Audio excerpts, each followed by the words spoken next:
Oi, gente, a gente começa o cotidiano de hoje falando sobre um assunto muito sério. A gente sabe que os nossos filhos adoram doces. Quem é que não gosta de comer aquele docinho, principalmente depois do almoço, hein? Mas você sabia que esse docinho, principalmente para as crianças, pode ser considerado um veneno? Pois é, por isso que eu estou aqui com a pediatra Fabiana Rocha. Doutora, muito boa Boa tarde, seja tarde. bem-vinda aqui ao Cotidiano para falar sobre um assunto que às vezes passa despercebido, porque eu, como mãe, confesso que dou muito doce para minha filha. Uhum. E quando eu li a última pesquisa que foi divulgada sobre o açúcar em crianças, eu fiquei assustada. É verdade. Assim, a alimentação da gente é muito importante, né? Porque vai cuidar do nosso metabolismo, né, durante toda a nossa vida. E aí os cuidados com a alimentação começam ainda durante a gestação, né? O que a mãe consome durante toda a gestação vai interferir na alimentação da criança, que a gente chama de programação metabólica. Então é importante que você tenha assim que você decida ser mãe, né, ou você programa a gestação, quando você se descobre grávida, já a partir daí inicie uma alimentação saudável para que a sua criança também tenha uma boa alimentação. E aí, assim, em relação ao açúcar, a gente sabe que o consumo de açúcar é muito excessivo no Brasil, né? A gente tem altos consumos de açúcar na idade adulta, nos jovens, e que se inicia na infância, né? E é importante que a gente tenha esse cuidado para que evite doenças futuras, né? Inclusive, tem um dado que foi divulgado, viu, gente? Aqui no Brasil, 13% dos meninos e 10% das meninas entre 5 e 19 anos sofrem com obesidade e sobrepeso. Esses dados, eles são do Ministério da Saúde. Quando a gente vai avaliar, a gente olha assim, nossa, será que de fato é um dado alarmante? 10%, 13%? Ou não? Ele pode ser considerado razoável? É assim, se torna alarmante devido também às doenças que a obesidade provoca, né? Não é só a questão da obesidade em si. A gente sabe que o açúcar é um dos grandes vilões, mas também tem outras, as gorduras, né? A falta de atividade física, que também são vilões para a obesidade. E aí, quando a criança já se torna obesa, o risco de ela ter uma vida adulta obesa, com todas as complicações, né, da obesidade, das doenças crônicas como hipertensão, diabetes, né, doenças ósseas, doenças cardíacas, né, dislipidemias. Então, assim, isso se torna alarmante, até porque também a taxa de índice de morte por doenças cardiovasculares é muito alta no Brasil. É uma das principais causas de morte. Então, se você já tem a obesidade na infância, o risco de você ter essas complicações, né, essas doenças metabólicas é muito grande. Então, a partir daí, a gente realmente tem que se preocupar, né?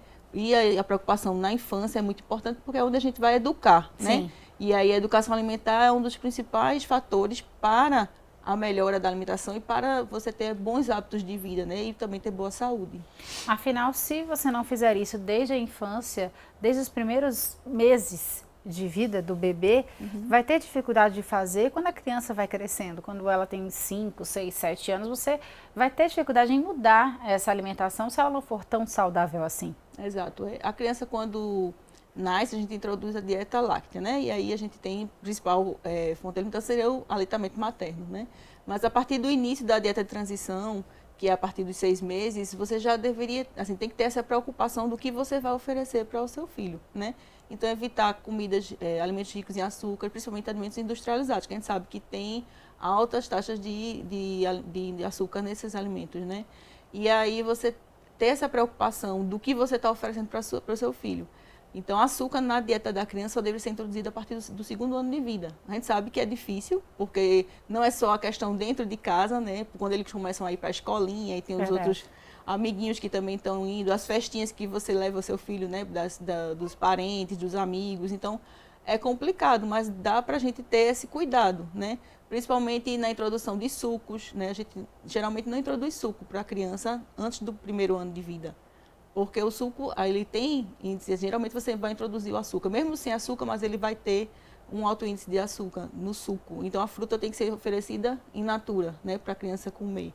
E aí, assim, toda essa preocupação que você tem de você orientar seu filho na alimentação correta, é onde você vai aí programar ele para que ele se alimente bem, né, durante toda a vida. E quando você é pequeno, você tem uma preferência pelo alimento doce. A gente Sim. sabe que, né, principalmente os jovens, né? Os jovens, quando começam a se comer sozinhos, vão para a escola, já começam a pedir lanche na cantina, eles têm uma preferência grande, né? Por refrigerantes, né?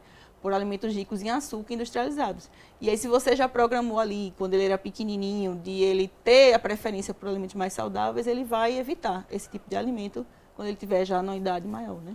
Eu estava fazendo uma pesquisa na internet e eu me deparei com essa notícia, que o açúcar na criança, ele pode ser comparado ao álcool nos adultos. Isso de fato é verdade, doutora? É, assim, é uma comparação bem forte, É né? forte, É bem quando forte, ele... Meu Deus, o que é isso? É.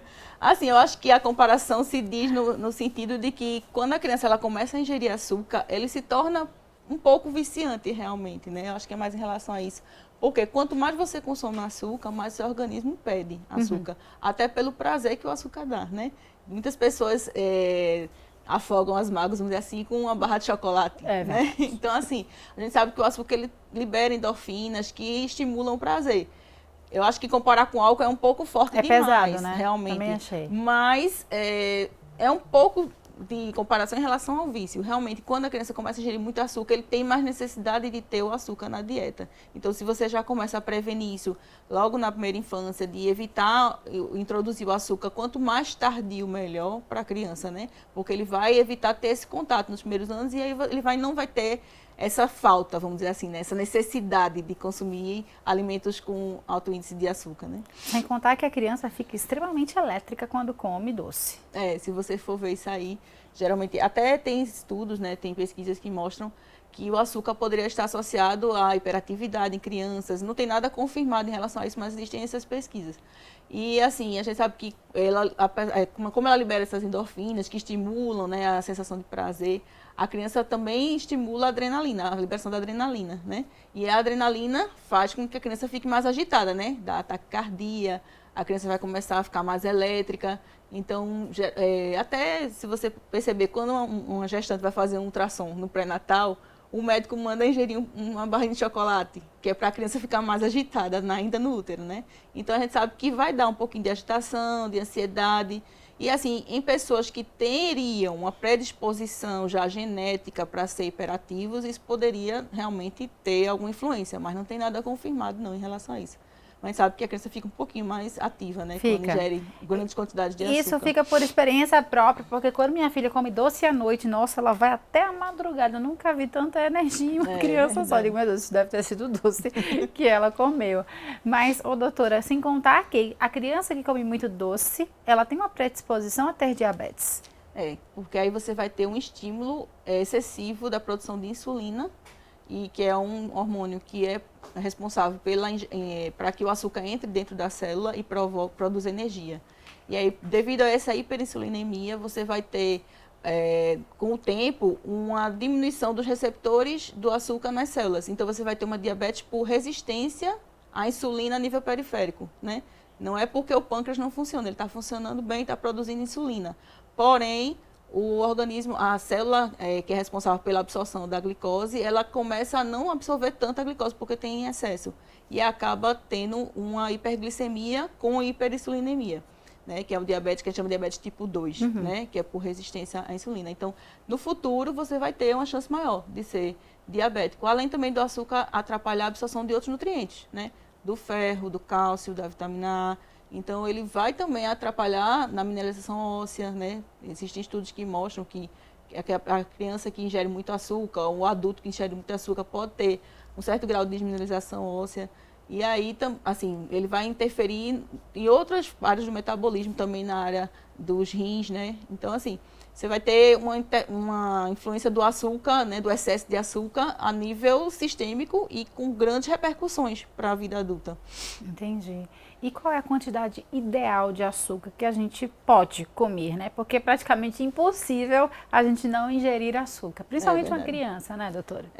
A gente tem que dar preferência aos açúcares não refinados. Então, evitar o açúcar, aquele açúcar de mercado, né? Evitar o máximo. O branquinho, né? O branquinho. É bom um demerara, um mascavo, um açúcar mais natural. Tem também o de coco, tem também, hoje em dia você tem também outras opções, né? Exato, porque aí no caso, assim, você vai ter, você a nossa necessidade de energia, que depende do açúcar, é muito pequena. A gente pode ter energia pelas proteínas que a gente ingere, pelas gorduras. E o açúcar também vai estar em outros alimentos, né? Como os carboidratos. Os carboidratos vão virar açúcar no nosso organismo. Então, a gente tem que evitar ao máximo realmente ingerir o açúcar em si. E aí, também, assim, não é recomendado em crianças, principalmente, o uso de adoçantes, né? Então, é melhor você ingerir sem açúcar do que ingerir com adoçante. Então, o suco, você faz o suco com açúcar natural da fruta. Não precisa introduzir outro açúcar, né? No caso de um café, é difícil uma criança tomar café, né? Mas existe. Verdade, verdade. Então, você preferir um açúcar, como você disse, um demerara, ou tentar tomar o café sem açúcar. Se você, com o tempo, você pode acostumar, né? Dependendo do seu Sim, do seu eu tomo café sem açúcar, isso daí é só treinar o paladar. É só treinar o paladar, exatamente. É verdade. E assim, não existe dados certos, assim, não tem assim, existem vários tipos, vários valores, né, que a gente vê por aí na pesquisa científica, mas assim, a American Heart Association, né, a Academia Americana, né, dele recomenda para crianças a ingestão diária de 25 gramas de açúcar, que seriam 6 colherzinhas de chá, apenas, certo? Existem outros dados, como a OMS, ela recomenda que se faça a ingestão de apenas 10% ou 10 gramas da nossa necessidade diária, né? Então, assim, são valores que a gente vê no canto e outro, mas o recomendável seria mais ou menos isso, de 25 gramas por dia de açúcar, ou 6 colherzinhas de chá. Muito bem, então, seguindo essa recomendação, dá para se ter uma infância saudável, né? Comendo um pouquinho de doce, não exagerem, mas, afinal, é a saúde do seu filho que está em jogo. Se você for para uma festinha, por exemplo, né? Aí você exagera um pouquinho naquela festinha, mas aí depois você já... Dá um equilíbrio, né? Dá um equilíbrio. E, assim, durante o dia a dia mesmo, evitar o consumo de doces, né? Principalmente doces industrializados. Muito bem, obrigada, doutora, adorei. Até a próxima, se Deus quiser. Tchau, tchau. Tchau. Bom, gente, agora eu vou para um rápido intervalo. Na volta tem mais cotidiano para vocês. Me espera que eu volto rapidinho.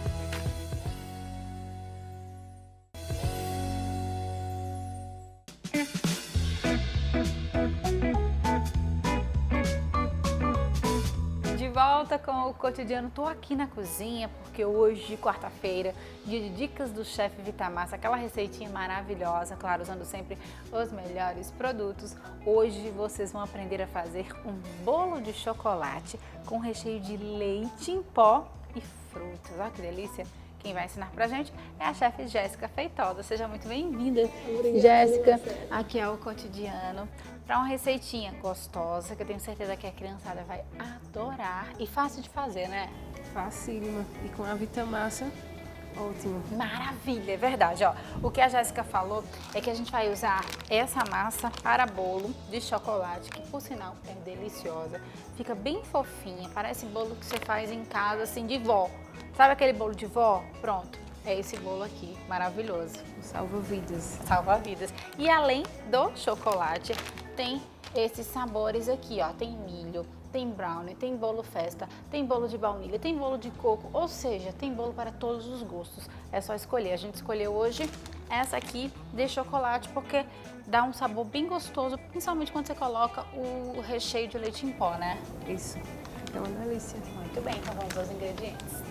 Para o bolo de chocolate com frutas, vocês vão precisar de massa para bolo de chocolate Vitamassa, meia xícara de leite, 3 ovos, 2 colheres de sopa de manteiga, raspas de chocolate, kiwi e morango.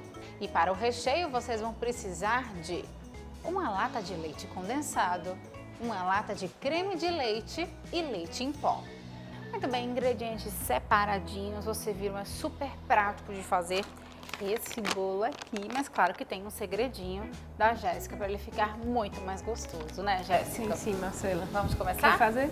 Olha! A gente começa então pela massa. Pode colocar a massa toda. A massa. Os 3 ovos. 3 ovos. 2 colheres de manteiga. 2 colheres de manteiga. E agora aí é só bater, não é isso? Massa batida. A gente acrescenta raspas de chocolate. Mas você vai bater mistura, ou só vai incorporar? Não, a gente só vai incorporar agora.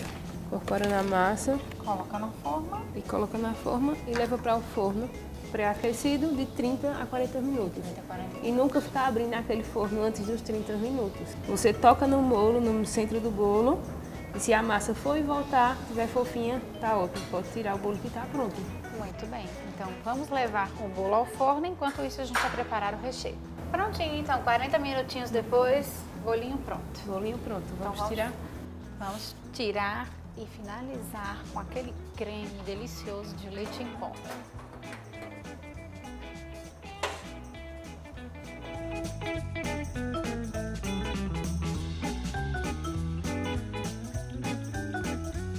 Posso fazer o teste do fofinho? Pode sim. Ó, Vamos agora cortar em 2 discos. certo. Que é para colocar o recheio, né? E vamos agora montar o bolinho pronto. Vamos dar uma regada no bolo com água e leite condensado para ficar mais úmido. Entendi, é o segredinho, É. então. Colocamos o recheio no saco de confeitar para ficar melhor para manusear. Esse recheio é leite condensado, creme Creme de de leite leite. e leite em pó. Isso, É a mesma coisa que preparar um brigadeiro, né? isso. Quando estiver passando a colher no fundo da panela, que estiver fazendo um risquinho, pode desligar o forno.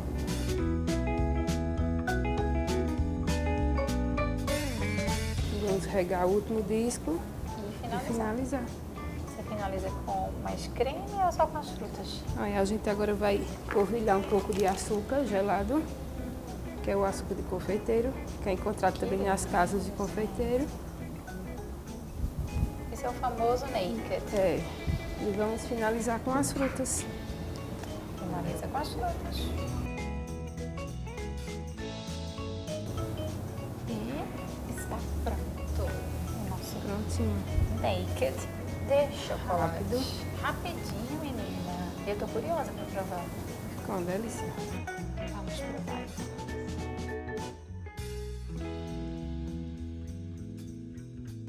Então, por favor, chefe, pode me servir. Vamos lá.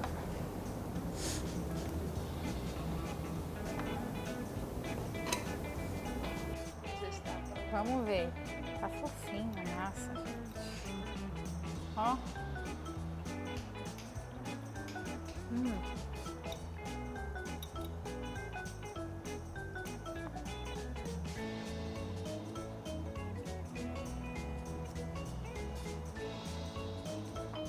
Tá muito gostoso. Muito gostoso. Vocês não têm noção como tá bom. Gente, essa massa pronta. Muito boa. Muito Quem disse boa. que não tem mão para bolo, não sabe fazer bolo, corre no mercado, Com compra certeza. Vitamassa. Tá aí. Faz um bolo perfeito. Incrível, maravilhoso. Adorei, tu arrasou. Menina, me fez sair da dieta com força hoje, hein? Obrigada, viu? Obrigada a você, Marcela. Adorei. Obrigadão, até a próxima, se Deus quiser. Até a próxima. Tchau, tchau. Tchau, tchau. Bom, gente, agora eu vou para um rápido intervalo. Na volta, tô lá no estúdio, mas agora eu vou continuar comendo esse bolo aqui delicioso. Que, ó, tá uma delícia, vale a pena fazer. Me espera que eu volto rapidinho.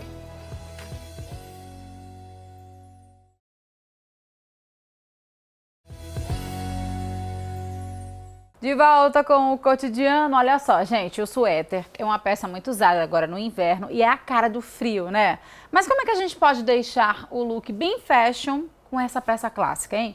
Confere aí. Olha só, gente, o suéter é a cara do inverno, tá? Essa peça mais fechadinha que muita gente ama pode ser encontrada em tricô, lã e até mesmo algodão.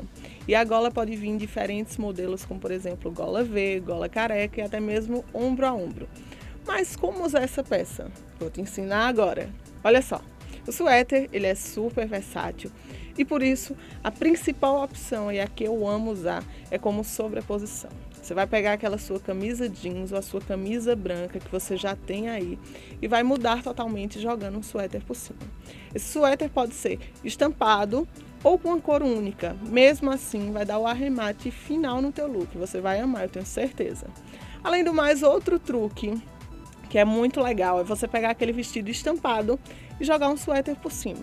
Primeiro que fica parecendo que você compôs ali com uma saia e com uma blusa. Depois, muda totalmente o teu vestido, que provavelmente você já usou várias vezes e por ser estampado é uma peça que marca muito.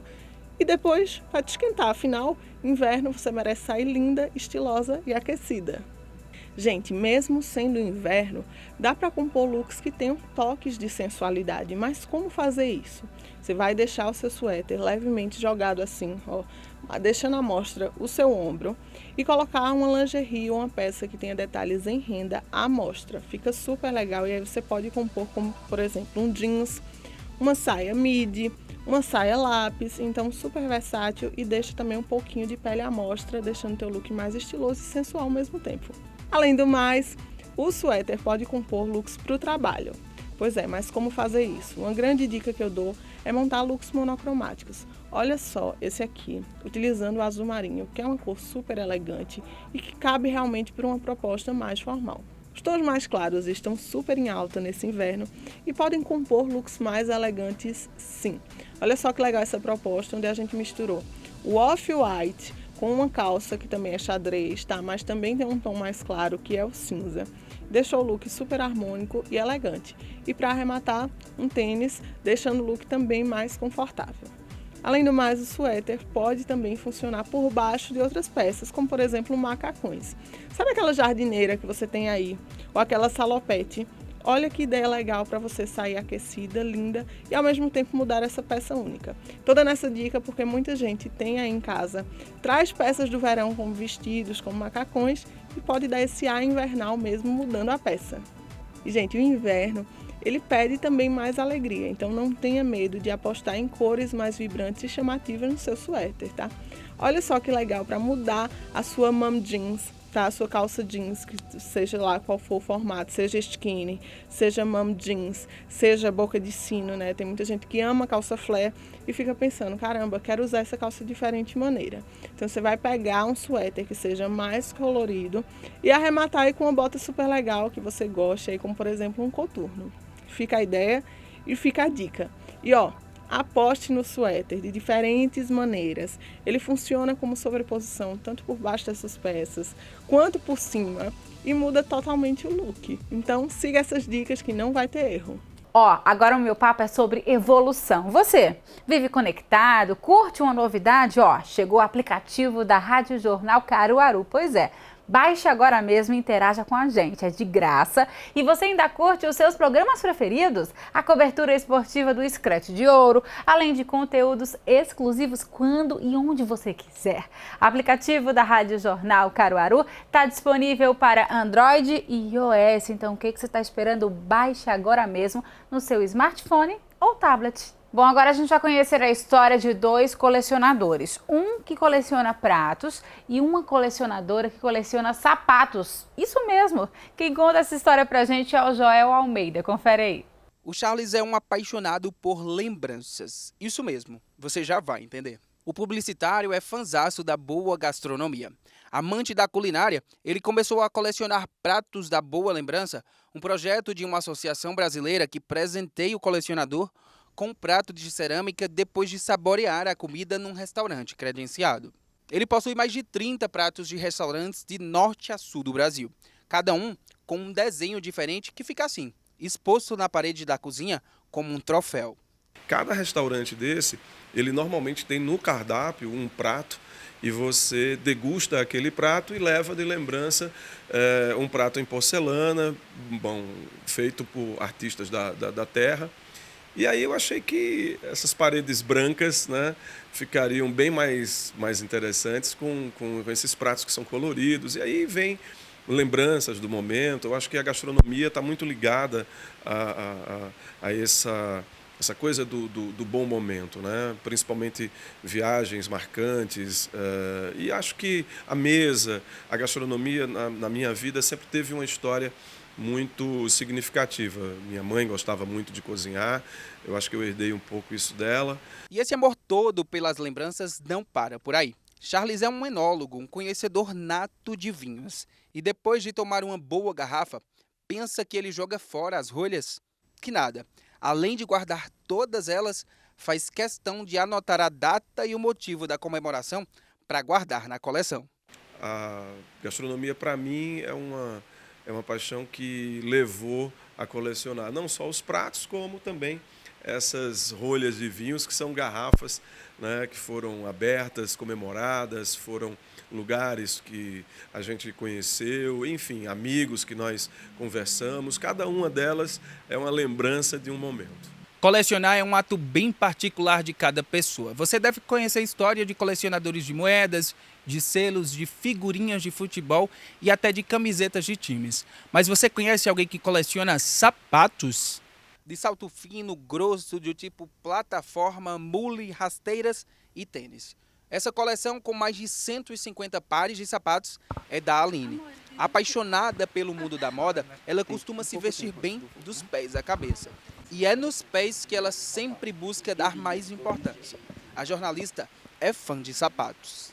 Toda vez que uma pessoa olha para você, normalmente ela olha de baixo para cima. Tende normalmente ser assim. Então eu digo que os sapatos é um cartão de visita. E o sapato ele é quem define o estilo de roupa que você está usando. Muitas vezes você pode usar um vestido midi, que é um vestido longo abaixo do joelho arrumado, e você colocar um salto. Se você colocar um salto, você vai para uma formatura, você vai para um casamento. Se esse mesmo look você colocar um tênis, você vai para a padaria, você vai para o centro da cidade, você vai trabalhar. Então, assim, o sapato é que define o estilo do look que você está usando. Sem sombra de dúvidas, é o sapato. Esse amor pelos pares de sapatos já rendeu boas histórias para ela e para os amigos. Tem uma vez que uma amiga minha estava em São Paulo e tinha um sapato que eu queria muito e já tinha procurado em Caruaru, não tinha encontrado, em Recife. E aí em Recife tinha, mas não tinha minha numeração. Então eu liguei para ela que estava em São Paulo e disse, você tem que ir na loja, pelo amor de Deus. Ela estava com o voo marcado para umas 5 horas da tarde. Eu sei que ela correu na loja lá, na Oscar Freire, conseguiu comprar o sapato e trazer para mim. Quase perdi o voo. Quase, ainda bem que não perdeu. Ai, adorei. Charles, um beijo para você. Aline, um beijo. Obrigada por compartilhar aí a história de vocês com a gente do cotidiano.